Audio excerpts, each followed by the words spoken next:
உறவுகள் அனைவருக்கும் அன்பான வணக்கங்கள். நிலாவே மனசு மாறி சோழனை ஏற்றுக்கலாம், டிவோர்ஸ் வேணான்னு சொல்லலாம் அப்படின்னு நினச்சாலும் சோழனோட கெட்ட நேரம் அப்படிங்கிறது அங்கே சுற்றி சுற்றி முன்னாடி நிற்குது.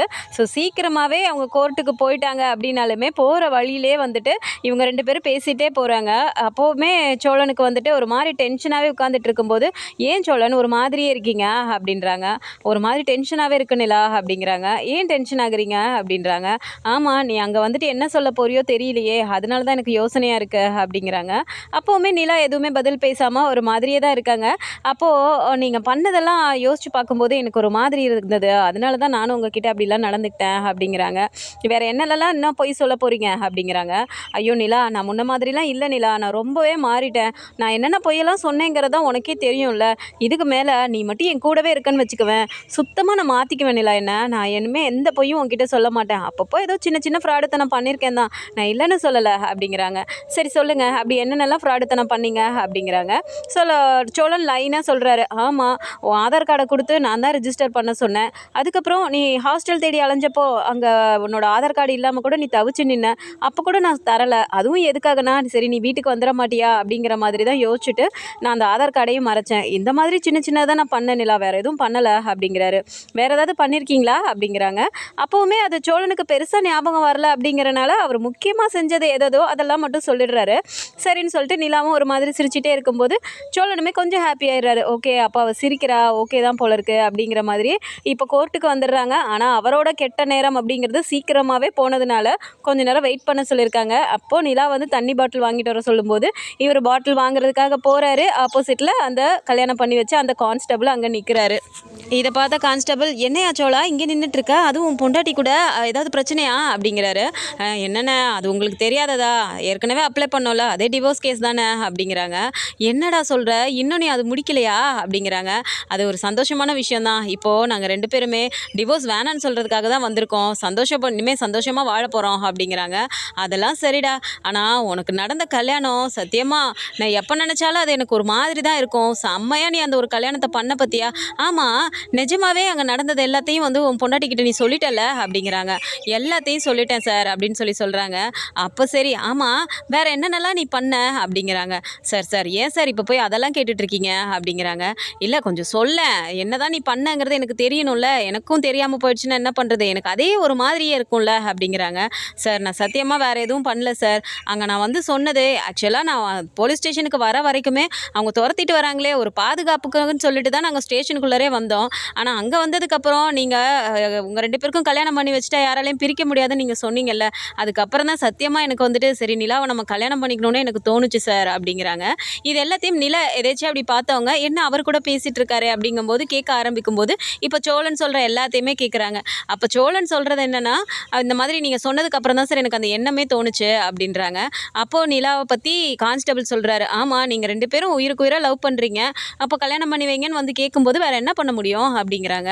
சார் வேறு என்ன சார் பண்ணுறது அப்படின்னு சொல்லிட்டு, எப்படி அவனால் இப்படிலாம் பண்ண முடியுது அப்படின்றபோது, இதெல்லாம் என்னோட டேலண்ட்டு சார் அப்படின்னு சொல்லிட்டு இந்த மாதிரி பேசிகிட்டு இருந்த எல்லாத்தையுமே நிலா கேட்டுடுறாங்க. அப்போது நிலாவுக்கு இப்போ இந்த இடத்துல தோன்றது என்னென்னா, அப்போ நம்மளை காப்பாற்றுறேன்னு சொல்லி கூட்டிகிட்டு வந்துட்டு அந்த இடத்துல நம்மளை வந்து கல்யாணம் பண்ணலை அப்படின்னா கூட நம்ம வந்துட்டு ஏதாவது எஸ்கேப் ஆகிருக்கலாமோ, அப்போ வேணும்னே வந்துட்டு நானும் லவ் பண்ணுறேன்னு சொல்லி தானே இவர் வந்துட்டு அந்த இடத்துல ஒரு பெரிய பொய்யை சொல்லி தானே நம்மளை கல்யாணம் பண்ணியிருக்காரு.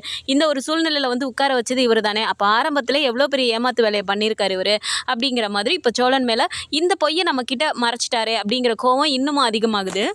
ஸோ உள்ளே கூட்டிகிட்டு போகிறாங்க. அங்கே கூட்டிகிட்டு போயிட்டு வாங்க உங்களோட தான் வரப்போகுது அப்படின்னு உள்ளரையும் கூட்டிகிட்டு போயிடுறாங்க. அங்கே போய் கேட்ட உடனேமே, என்னம்மா உங்களோட முடிவில் ஏதாவது மாற்றம் இருக்கான்னு ஜட்ஜி கேட்குறாங்க. நாளே போயிட்டு அட்வொகேட் கிட்ட சொல்லிட்டு வந்ததுனால அவங்களும் கான்ஃபிடென்ட்டாக நிற்கிறாங்க, டிவோர்ஸ் வேணான்னு தான் சொல்ல போகிறாங்க அப்படிங்கிற மாதிரி. ஆனால் இந்த இடத்துல சோழன் சொல்கிறதுக்கு முன்னாடியே வந்துட்டு நிலா வந்து இல்லை என்னோட முடிவில் மாற்றம் இல்லை, எனக்கு டிவோர்ஸ் வேணும் அப்படின்னு சொன்ன உடனே அந்த இடத்துல அட்வொகேட்டுக்கே ஷாக்காக தான் ஆகுது. ஏன்னா நேற்று தான் அந்த பொண்ணு இப்படி வந்து சொல்லிட்டு போச்சு, ஒரு நாள் நைட்டுக்குள்ளார என்னாச்சு, எதனால் இந்த பொண்ணு இப்படி சொல்லுதுங்கிற மாதிரி அவங்களும் ஒரு மாதிரி பார்க்குறாங்க. என்னம்மா சொல்கிற, இப்போவும் முடிவில் மாற்றம் இல்லையா அப்படிங்கிறாங்க. இல்லை மேடம், எனக்கு எந்த முடிவுலையும் மாற்றம் இல்லை, எங்களுக்கு டிவோர்ஸ் வேணும், நாங்கள் பிரிஞ்சிடுறோம் அப்படின்னு சொல்லிட்டு நிலா சொன்ன உடனே அப்போது சோழனை பார்க்குறாங்க. சோழனுக்கு ரொம்பவுமே கஷ்டமாக போகுது. சோழன் கிட்டேயும் கேட்ட உடனே அப்படியே ஒரு மாதிரி முகத்தை வச்சுட்டு, நிலாவோட விருப்பம் எதுவோ அதுதான் என்னோட விருப்பம் அப்படின்னு அவரும் சொல்லிடுறாரு. இந்த இடத்துல டிவோர்ஸ்டுன்னு சொல்லிட்டு சீல் பண்ணி டிவோர்ஸ் பேப்பரையும் கையில் கொடுத்துட்றாங்க. இப்போ இந்த இடத்துல சோழனுக்கு என்ன சொல்கிறதுனே தெரியல. நிலா வந்து அப்படியே ஒரு மாதிரி கடுப்புலே வேக வேகமாக வெளியில் வந்துடுறாங்க. வெளியில் வந்தால் இப்போ அட்வொகேட் வந்து கேட்குறாங்க. வந்துட்டு, "என்னம்மா நேத்து தான் வந்துட்டு டிவோர்ஸ் வேணான்னு சொன்னேன். இப்ப ஏம்மா இப்படி ஜட்ஜ் முன்னாடி மாத்தி சொல்லிட்ட? நிஜமாவே வந்துட்டு உனக்கு சோழன் கூட சேர்ந்து வாழ விருப்பம் இல்லையா? ஆனா நேத்திக்கு வந்து நான் சேர்ந்து வாழ போறேன்னு தானம்மா சொன்னேன்." அப்படிங்கிறாங்க. "அது ஒண்ணும் இல்ல மேடம். எனக்கு பிடிக்கல. அதனால தான் நான் அப்படி சொல்லிட்டேன்." அப்படின்னு சொல்லிட்டு அவங்க கிட்ட சொன்னோனே, அவங்களுக்குமே பெருசா கேட்கறதுக்கு ஒரு இது இல்ல. "சரிம்மா உன்னோட விருப்பம் தான்." அப்படின்னு சொல்லிட்டு அவங்களும் கிளம்பிடுறாங்க. இப்போ கார்ல ஏறி உட்காரும்போது பார்த்தா, நிலா கோவத்திலேயே இருக்காங்க. சோழன் வந்து கார் எடுக்காம அப்படியே உம்முனே உட்கார்ந்துட்டு இருக்காரு. "என்ன நிலா? ஏன் நிலா இப்படி சொல்லிட்ட?" அப்படிங்கிறாங்க. "சோழன் ப்ளீஸ் கடுப்பேத்தாதீங்க. முதல்ல வீட்டுக்கு போறீங்களா?" அப்படிங்கிறாங்க. சரின்னு எதுவுமே பேசாம நேரா வீட்டுக்கு வராங்க. வீட்டுக்கு வந்தா இங்க வந்துட்டு டிவோர்ஸ் வேணான்னு தான் சொல்லப் போறோம் அப்படின்னு ஏற்கனவே சேரன் கிட்ட சொல்லியிருந்ததுனால, வீட்ல வந்து எல்லாருமே வந்து சர்ப்ரைஸா இருக்கட்டும் அப்படிங்கிற மாரி கேக் எல்லாமே அரேஞ்ச் பண்ணி வச்சிருக்காங்க. வந்தோனே இவங்கள ஹேப்பியா வச்சிருக்கணும் அப்படிங்கிற மாதிரி. ஸோ வேக வேகமா செப்பல கழட்டி போட்டுட்டு நிலா வந்து கடுப்போட உள்ளார வேக வேகமா வராங்க. அப்போ சேரன் பார்த்துட்டு சிரிச்சுக்கிட்டே வந்து அவங்கள வெல்கம் பண்றதுக்காக வந்துட்டு அவரும் பேச வராரு. சிரிச்சுட்டே வரும்போது நிலா கோவத்தோட போறத பார்த்தோனே சேரனுக்கே ஒரு மாதிரி ஆகுது. இந்த சைடு பார்த்தா பல்லவன், பாண்டி எல்லாமே கேக்கெல்லாம் அரேஞ்ச் பண்ணி வச்சுட்டு, "டேய் சோளா வாடா வாடா வாடா" அப்படின்னு சொல்லிட்டு, "அண்ணி வாங்க நீ" அப்படின்னு சொல்லி கூப்பிட்டுட்டு கேக் கட் பண்ணுறதுக்காக அங்கே போயிட்டு, "வாங்க நீ" அப்படின்னு சொல்லி கூப்பிடுறாங்க. இந்த இடத்துல போன வேகத்துக்கு நிலா வந்து கேக் எல்லாத்தையுமே அப்படி கண்ணா பின்னான்னு தட்டி விட்டுட்டு அப்படி ஒரு கோவத்தில் போய் நிற்கிறாங்க. இதை பார்த்தோன்னே வீட்டில் இருக்க எல்லாருக்குமே ஷாக் ஆகுது. சேரன்லாம் அப்படியே ஒரு மாதிரி பதறி போயிடுறாரு. "பா நிலா என்னப்பா ஆச்சு? ஏன்பா இப்படி பண்ணுற?" அப்படிங்கிறாங்க. அப்படியே ஒரு மாதிரி கடுப்பில் நின்றுட்டு இருக்கும்போது, "டேய் சோளா என்னடா நடந்துச்சு? டிவோர்ஸ் வேணான்னு தானடா சொல்லிட்டு வந்தீங்க, டிவோர்ஸ்லாம் எதுவும் கொடுக்கல" அப்படிங்கிறாங்க. சோழனுமே அப்படியே ஒரு மாதிரி சோகத்திலே வந்து உட்கார்றாரு. "என்னடா சோழா சொல்லுடா" அப்படிங்கும்போது டிவோர்ஸ் பேப்பரை கையில் கொடுக்குறாரு. அப்போ வேகமாக போயிட்டு பல்லவனும் வாங்கிட்டு பார்த்துட்டு அப்படியே ஒரு மாதிரி அதிர்ச்சியிலே பார்க்கும்போது, "டேய் என்னடா என்னடா போட்டிருக்கு?" அப்படின்னு சேரன் கேட்குறாரு. "அண்ணே டிவோர்ஸ் நோட்டீஸ் கொடுத்துட்டாங்கண்ணே, 2 பேருக்கும் டிவோர்ஸ் ஆயிடுச்சுண்ணே" அப்படின்னு சொல்லிட்டு சொன்ன உடனே அப்படியே ஒரு மாதிரி ஆகிடுது. 3 பேருக்குமே முகமே மாறி போயிடுது. "பா நிலா என்னப்பா ஏன்பா நேற்று கூட நீ அதெல்லாம் பண்ண மாட்டேன்னு தானேப்பா என்கிட்ட சொன்னேன், என்னப்பா ஏன்பா இப்படி பண்ண?" அப்படின்னு சொல்லிட்டு போயிட்டு ஒரு மாதிரியே கேட்குறாரு. சேரனுக்கு அப்படியே கண்ணெல்லாம் கலங்குது. "அண்ணே தயவு செஞ்சு என்னை விட்டுருங்கண்ணே, எனக்கும் இவருக்கும் எந்த காலத்துலேயும் செட்டே ஆகாதுண்ணே" அப்படிங்கிறாங்க. "ஏன்பா நிலா என்னப்பா ஆச்சு?" அப்படின்ட்டு, "டேய் சோழா என்னடா பண்ண? நல்லா தானடா கிளம்பி போனீங்க, ஏதாவது பிரச்சனை பண்ணியாடா நிலா கிட்ட?" அப்படிங்கிறாங்க. "அண்ணே எனக்கும் அதானே ஒன்றுமே புரியல, இங்கேருந்து போகிற வரைக்கும் என் கோர்ட்டு வாசலுக்கு போய் நாங்கள் நிற்கிற வரைக்குமே நல்லா தானே என்கிட்ட பேசிகிட்டு இருந்தா, டிவோர்ஸ் பண்ண வேணாங்கிற மாதிரி பேசிட்டு நானும் ஜட்ஜு முன்னாடி எங்களுக்கு அதிலலாம் எந்த இதுவும் இல்லை, நாங்கள் சேர்ந்து வாழ போகிறோன்னு சொல்லலாம்னு நான் வாயை எடுக்கிறேன். அப்போ வந்து ஜட்ஜு முன்னாடி இந்த மாதிரி இல்லை எனக்கு பிடிக்கல, நான் பிரிய போகிறேன், எனக்கு டிவோர்ஸ் வேணும்னு சொல்லி சொல்கிறானே, இல்லை என்னை பார்த்தா எப்படி இருக்குது?" அப்படின்னு சொல்லிட்டு ஒரு மாதிரி சோழன் கோவத்தில் கத்த ஆரம்பிக்கும் போது நிலாவுக்கு இப்போ ரொம்ப கடுப்பாயிருது. "போதும் நிறுத்துங்க சோழன்" அப்படின்னு சொல்லிட்டு அவங்க கத்திடுறாங்க. எல்லாருக்குமே அப்படியே ஒரு மாதிரி பார்க்கும்போது, "என்னதான்ப்பா ஆச்சு சொல்லுப்பா" அப்படிங்கிறாங்க. "ஆரம்பத்துல இருந்தே என்னை எப்படியெல்லாம் அவர் ஏமாத்திருக்காருன்னு எனக்கு கொஞ்சம் கொஞ்சமாக தெரிய வந்ததில், சரி போய் பரவாயில்ல, அவர் நம்மளை ஏதோ பிடிச்சிருந்து தான் பண்ணார் அப்படின்னு சொல்லிட்டு நானும் கொஞ்சம் கொஞ்சமாக அட்ஜஸ்ட் பண்ணிட்டு ஒரு வழியை சேர்ந்து வாழலாம் அப்படின்னு சொல்லிட்டு தானே ஒரு முடிவில் போனேன். ஆனால் இன்னைக்கு தான் எனக்கு தெரிஞ்சது இவர் என்னென்ன வேலையெல்லாம் எனக்கு பண்ணியிருக்காருன்னு" அப்படிங்கிறாங்க. "என்னப்பா நடந்துச்சு கொஞ்சம் தெளிவாக சொல்லேன்ப்பா நிலா" அப்படிங்கிறாங்க. உடனே சோழனுக்கும் ஒன்றுமே புரியல. "என்ன நிலா பேசிகிட்டு இருக்க? நான் என்ன தான் பண்ணேன்? நான் தான் எல்லாத்தையும் சொல்லிட்டேன்ல உங்ககிட்ட, என்னென்ன பண்ணேங்கிறத சொல்லிட்டேன், அப்புறம் இன்னும் என்ன?" அப்படிங்கிறாங்க. "ஆமாம் சொன்னேன், இன்னும் என்னென்ன பொய்யெல்லாம் மறைச்சி வச்சுருக்கீங்க, எல்லாத்தையும் என்கிட்ட சொல்லுங்கன்னு சொன்னல, அப்போ கூட நீங்கள் சொல்லலைல்ல. இப்போ அந்த கான்ஸ்டபிள் உங்ககிட்ட பேசினப்போ அவர்கிட்ட நீங்கள் சொன்னதுனால தான் எனக்கு உண்மையே தெரிஞ்சுது" அப்படிங்கிறாங்க. "கான்ஸ்டபிள் கிட்ட பேசினானா? யார்கிட்டடா பேசினேன்?" அப்படிங்கிறாங்க. "அது வேற யாரும் இல்லைண்ணே, அங்கே எங்களுக்கு கல்யாணம் நடந்தப்போ ஒரு கான்ஸ்டபிள் இருந்தார்ல, இதோ இவர் கூட நான் டிவோர்ஸ் அப்ளை பண்ணப்போ ஒரு கான்ஸ்டபிளை வச்சு இடையில பேச வச்சாரு, அவர் தான். இன்னைக்கு அவரும் கோர்ட்டுக்கு வந்திருந்தாரு, அவர்கிட்ட இவர் நின்று பேசினது எல்லாத்தையும் நான் கேட்டேனே, அப்போது இவர் ரொம்ப பெருமையாக சொல்லிட்டு இருக்காரு, இவரை நான் உருகி உருகி லவ் பண்ணேன்னா அதனால தான் இவர் நாங்கள் 2 பேரும் ஓடி வந்து கல்யாணம் பண்ணோம் அப்படிங்கிற மாதிரி இவர் போலீஸ் ஸ்டேஷனில் போய் சொல்லியிருக்காருன்னு, அதனால தான் எங்களுக்கு கல்யாணமே பண்ணி வச்சுருக்காங்க தெரியுமா, இல்லைனா எனக்கு இந்த கல்யாணமே நடந்திருக்காதுல்ல, நான் பாட்டுக்கு என் லைஃப்பை பார்த்துட்டு போயிருப்பேன். ஆரம்பத்துலேருந்து இவர் தான் எல்லாமே பண்ணியிருக்காரு, என்னை எப்படியெல்லாம் ஏமாற்றிருக்காரு, உங்ககிட்ட ஒரு ஹெல்ப் தானே நான் கேட்டேன், என்னை இங்கேருந்து கூட்டிகிட்டு போங்கன்னு சொன்னதுக்காக என்னை கூட்டிகிட்டு வந்து என்னென்ன வேலையெல்லாம் பண்ணிவிட்டு கடைசியில் ஸ்டேஷனில் பண்ணாங்கன்னா எவ்வளோ பொய், இந்த மாதிரி பொய் சொல்கிற ஒருத்தர் கூட என்னால் வாழவே முடியாது" அப்படிங்கிறாங்க. "இங்கே பாரு நிலா, நீ எல்லாமே என்னை பற்றி தப்பாகவே புரிஞ்சிட்ருக்க. நான் வந்து அங்கே போய் போலீஸ் ஸ்டேஷனில் சொன்னது என்னவோ, நாங்கள் 2 பேரும் லவ் பண்ணுறோம் அப்படின்லாம் நாங்கள் சொல்லலை. ஆனால் எனக்கு உன்னை பிடிச்சிருந்துச்சு, உன்னை பிடிச்சி போய் தான் நான் உங்கள் வீட்டுக்கு எப்போ வந்தேனோ ஆக்டிங் டிரைவராக தான் வந்தேன். ஆனால் அங்கே வந்ததுக்கப்புறம் உன்னை வந்து எனக்கு பார்த்தோன்னே சரி எங்கேயோ பார்த்தோ ஒரு லவ் பிடிக்கும்ல, அந்த மாதிரி பிடிச்சிருந்தது.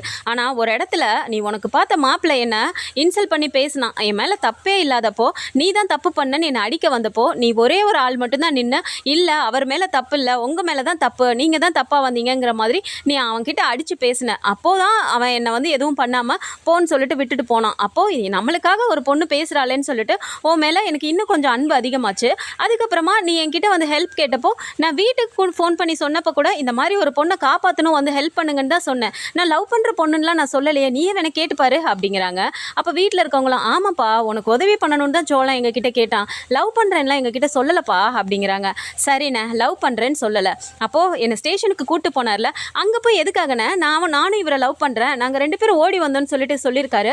அப்படின்னா நான் லவ் பண்ணி ஓடி வந்துட்டேன்னு சொல்லி தானே என் வீட்டில் இருக்கவங்களாம் என்ன நினச்சிருப்பாங்க, என் அப்பா என்னை பற்றி என்ன நினச்சிருப்பாரு அப்படின்னா அதனால தான் என்கிட்ட இத்தனை நாள் என் அப்பா இவ்வளோ வெறுப்பு காட்டியிருக்காரு, இவ்வளோ கடுப்போடு இருந்திருக்காரு. இல்லை அப்போது என் குடும்பத்தில் மொத்த பேரும் என்னை வெறுக்கிறதுக்கு காரணமாக இவர் தானே இருந்திருக்காரு. இப்போ எல்லா பிரச்சனைக்கும் காரணம் இவர் தானே. இப்போ இவ்வளோ பெரிய வேலையை செஞ்சவர் கூட நான் வாழணுமா, அதனால நான் டிவோர்ஸ் வேணும்னே கேட்டேன் அப்படிங்கிறாங்க. அப்படியே சோழன் உடஞ்சி போயிடுறாரு. இங்கே பாரு நிலா, சத்தியமாக சொல்கிறேன், ஸ்டேஷனுக்குள்ளே உன்னை கூட்டிகிட்டு போகிற வரைக்கும் ஒரு பாதுகாப்புக்காக தான் நான் கூட்டிகிட்டு போனேன். அங்கே போகிற வரைக்கும் உன்னை கல்யாணம் பண்ணிக்கணும்னு எனக்கு எந்த எண்ணமும் இல்லை. ஆனால் அங்கே ஸ்டேஷனில் நீங்கள் 2 பேரும் கல்யாணம் பண்ணிக்கிட்டிங்கன்னா உங்களை யாராலையும் பிரிக்க முடியாது, நீங்கள் 2 பேரும் மேஜர்னு அவர் சொன்னதுக்கு அப்புறம் தான் நான் வந்து சரி அப்படின்னா இப்படியே நம்ம சொல்லிடலாம் அப்படிங்கிற மாதிரி அவர் சொன்னது எல்லாத்துக்கும் நான் சரி ஆமாங்கிற மாதிரி நான் சொன்னேன். அதுக்கப்புறமா கல்யாணம் பண்ணணும், ரிஜிஸ்டர் பண்ணுறதுக்கு ஆதார் கார்டு கொடுங்கன்னு கேட்டப்போ ஃபஸ்ட்டு ஒரு நிமிஷம் என்கிட்ட ஒரு மாதிரி ஸ்ட்ரைக் ஆகவே இல்லை. அதுக்கப்புறமா நீ ஜெராக்ஸ் எடுக்கிறதுக்காக என்கிட்ட அந்த காப்பிலாம் அனுப்புனது இருந்ததுனால சரி நான் அதை அனுப்பி வச்சேன். இதுதான் நான் பண்ண தப்பே தவிர உன்னை பிடிக்காம நான் வந்து உன்னை ஏமாற்றணும் அப்படிலாம் எதுவுமே பண்ணலை நிலா, சத்தியமாக சொல்கிறேன். எனக்காக மொத பேசின பொண்ணு நீ தான். அதனால உன்னை பார்த்த செகண்ட்லேயே எனக்கு எவ்வளோ பிடிச்சிருந்துச்சு தெரியுமா. அதுக்கப்புறம் அங்கே உன் அப்பா எல்லாருமே துரத்திட்டு வந்தப்போ என் கையை பிடிச்சிட்டு என் பின்னாடி வந்து ஒளிஞ்சு நின்ன பார்த்தியா, அந்த செகண்டே எனக்கு உன்னை விடக்கூடாதுங்கிற மாதிரி எனக்கு தோணிருச்சு நிலா. எல்லாமே நீ எனக்கு வேணுங்கிறனால தானே பண்ணேன், அது ஏன் உனக்கு புரியவே மாட்டேங்குது அப்படிங்கிறாங்க. ஆனால் நிலா இந்த இடத்துல கோவத்திலே இருக்கனால போதும் சோழன், இதுக்கு மேலே நீங்கள் பொய் மேலே பொய்ன்னு சொல்லி ஒரு பொய்யோட என்னால் குடும்பம் நடத்துறதுக்கு என்னால் முடியாது. இனிமேல் உங்களுக்கு எனக்கு எதுவுமே இல்லை, நான் இந்த வீட்டை விட்டு முதல்ல கிளம்புறேன் அப்படின்னு சொல்லிட்டு வேகமாக போய் அவங்களோட லக்கேஜ் எல்லாத்தையுமே பேக் பண்ணுறாங்க. ஸோ எல்லாருமே போயிட்டு அண்ணி ப்ளீஸ் அண்ணி அப்படின்லாம் போயிட்டு பல்லவன்லாம் கெஞ்சுறாரு. சேரன் எவ்வளவோ சொல்கிறாரு, இல்லை நான் தயவு செஞ்சு என்னை விட்டுருங்க, இதுக்கு மேலே இவர் கூட என்னால் ஒரு நிமிஷம் கூட வாழ முடியாது அப்படின்னு சொல்லிட்டு எல்லாத்தையும் பேக் பண்ண ஆரம்பிச்சிடுறாங்க. சோழன் அப்படியே இடிஞ்சு போய் உட்காந்துடுறாரு. பாண்டி வேகமாக போய் பேசுகிறாரு, டே என்னடா சோழா இப்படியெல்லாம் ஆயிடுச்சு அப்படிங்கிறாங்க. பின்ன என்னடா நான் ஒரு வாட்டி செஞ்ச தப்பையே திரும்ப சொல்லி காட்டிகிட்டே இருந்தா, போகிறதா இருந்தால் போகட்டும் விடுறா, என்ன நான் தான் இப்போ இது இல்லாமல் இருப்பேன், நிலா எனக்கு வேணும்னு எல்லாமே பண்ணேன், ஆனால் அவள் தான் அவளோட முடிவில் மாற்றமே இல்லாமல் அப்படியே நிற்கிறாங்கும்போது 2 பேருக்கும் பிடிச்சிருந்தா தாண்டா வாழ முடியும், விடுறா அவள் என்ன பண்ணுமோ பண்ணட்டும் அப்படிங்கிற மாதிரி அவர் ஒரு மாதிரி போல்டாக பேசினாலும் தனியாக போய் உட்காந்துட்டு அழுக ஆரம்பிச்சிடுறாரு. சேரனுமே இதை பார்க்குறாரு, டேய் அவன் ஏதோ கோவத்தில் சொல்லிட்டு போகிறான்டா, ஆனால் அவனை பற்றி தான் நம்ம எல்லாத்துக்கும் தெரியும்ல, வெளியில் எதையுமே காட்டிக்க மாட்டான்டா, அவன் ரொம்ப வருத்தப்படுவான்டா, நீ போய் அவன் கூட இருடா அப்படின்னு சொல்லிட்டு பாண்டியை வந்து சோழன் கிட்ட போய் உட்காந்துருக்க சொல்லி அனுப்பிடுறாரு. இங்கே நிலா வந்து எல்லாத்தையும் பேக் பண்ணிட்டு வேகமாக வெளியில் வராங்க. அப்போ பாண்டி பார்த்துட்டு, டேய் அவங்க எங்கேயும் கிளம்புறாங்கடா, வாடா சோழா அப்படிங்கிறாங்க. அப்போ அப்படியே ஒரு மாதிரி பார்த்துட்டு எழுந்து வராரு.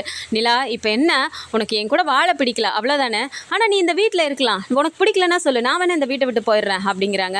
நீங்கள் எதுக்காக உங்கள் வீட்டை விட்டு போகணும், நான் தானே இந்த வீட்டுக்கு வந்தேன், நானே எங்கேயாவது போய்க்கிறேன் அப்படிங்கிறாங்க. சேரன் அப்படியே பார்க்குறாரு. நிலா ஒரு நிமிஷம் நில்லுப்பா அப்படிங்கிறாங்க. அப்படியே நிற்கும்போது, இங்கே பாருப்பா, கோவத்தில் எது வேணால் முடிவெடுக்கலாம், ஆனால் இப்போ நீ முடிவெடுத்துருக்கிறது ரொம்ப தப்புப்பா, ஒரு பொண்ணு தனியாக போயிட்டு எங்கப்பா போவ நீ அப்படிங்கிறாங்க. எங்கேயாவது போகிறேனே, ஆனால் இவர் கூட என்னால் வாழ முடியாது அப்படிங்கிறாங்க. சரிப்பா இப்போ என்ன, உனக்கு அவனை பிடிக்கல, அவன் கூட வாழ வேணாம் அதுதானே, நீ அவன் கூட பேசக்கூட வேணாம்ப்பா, அவன் பாட்டுக்கு இங்கே இருக்கட்டும், இல்லை நீ சொல்கிறீன்னா சொல்லு, நான் வேணா அவனை வேற எங்கேயாவது கூட அனுப்பி வச்சிடுறேன்ப்பா அப்படிங்கிறாங்க. எனக்கு அந்த மாதிரி யாரையும் கஷ்டப்படுத்துகிற எண்ணம்லாம் எனக்கு இல்லைண்ணே அப்படிங்கிறாங்க. சரிப்பா நீ ஆனால் இந்த வீட்டை விட்டு போவேணாம்ப்பா, நீ பாட்டுக்கு வீட்டில் இருப்பா, என்னை நீ அண்ணனா நினைக்கிறது உண்மை தானே அப்படிங்கிறாங்க. நீங்கள் என்னென்ன இப்படி பேசுகிறீங்க, நான் எப்போனா அப்படி சொன்னேன் அப்படிங்கிறாங்க. அப்படின்னா நீ என்னை அண்ணனா நினைக்கிறேன்னா நான் சொல்கிறத தயவு செஞ்சு கேளுப்பா, போப்பா உள்ளே போப்பா, வீட்டில் இருப்பா நீ அப்படிங்கிறாங்க. இல்லைண்ணா நான் கிளம்புறேன் அப்படிங்கிறாங்க. சரிப்பா ஒன்று பண்ணலாம், ஒன்று நீ இங்கேருந்து கிளம்புற அப்படின்னா நேராக நீ உங்கள் வீட்டுக்கு போகணும், இல்லைனா நீ இங்கே இருக்கணும், 2ல் ஏதாவது ஒரு முடிவெடுப்பா அப்படிங்கிறாங்க. அப்படியே நிலா யோசிக்கிறாங்க. என்னப்பா நிலா, உன் வீட்டுக்கு உன்னால் போக முடியுமா, போறியா அப்படிங்கிறாங்க. இல்லைனா சொல்லுப்பா, நானே வந்து உங்கள் வீட்டில் விட்டு வரேன் அப்படிங்கிறாங்க. நிலாவுக்கு இந்த இடத்துல ஒன்றுமே பேச முடியல. வீட்டுக்கு போகணுமா, போனால் அங்கே என்ன பேசுவாங்க, திரும்ப வீட்டுக்கு போகிற ஐடியாவே நிலாவுக்கு இல்லை. அப்போ ஒரு மாதிரி யோசிச்சுட்டே இருக்கும்போது, நீ போப்பா உள்ளே போப்பா, உனக்கு கோவத்தை சரியாக போச்சுன்னா ஒன்றுமே இல்லைப்பா, நீ உள்ளே போ, சோழன் கிட்ட நான் பேசிக்கிறேன்ப்பா நீ போப்பா அப்படிங்கிற மாதிரி சமாதானப்படுத்துறாரு. ஸோ சோழன் கிட்ட இருந்து டிவோர்ஸ் வாங்கினதுக்கப்புறம் அந்த வீட்டிலே இருந்து கொஞ்சம் கொஞ்சமாக சோழனை புரிஞ்சுக்கிட்டு சோழன் கிட்ட போய் இவங்களாம் லவ்வை சொல்லி 2 பேரும் சேருவாங்களா, இல்லை இந்த கதையே முடிகிறப்ப தான் எல்லா ஜோடியும் அவங்கவுங்க பேர் கூட சேர்ற மாதிரி கொண்டு போக போகிறாங்களான்னு தெரியல. ஸோ இந்த மாதிரியான கதைக்களம் வந்தால் நல்லா இருக்கும்னு நினச்சிங்கன்னா மறக்காம நம்மளோட சேனலை சப்ஸ்கிரைப் பண்ணிக்கோங்க. அண்ட் வீடியோ பிடிச்சிருக்கு அப்படின்னா சின்னதை லைக்கை மட்டும் கொடுத்துருங்க. தேங்க்ஸ் ஃபார் வாட்சிங்.